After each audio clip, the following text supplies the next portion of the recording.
जम्मू काश्मीરના ડોડામાં અથડામણમાં સેનાના કેપ્ટન સહિત 5 જવાનો શહીદ. આતંકી સંગઠન કાશ્મીર ટાઇગર્સે લીધી હુમલાની જવાબદારી.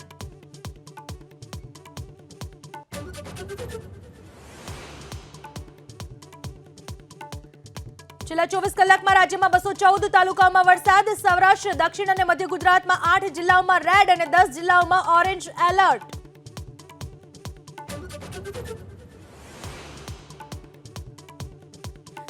ચોમાસામાં પાણી અને મચ્છરજન્ય રોગચાળો વકર્યો. સુરતમાં સિવિલ અને સ્મીમેર હોસ્પિટલમાં તાવના 326 કેસ. અમદાવાદમાં ટાઇફોઇડના 285 કેસ.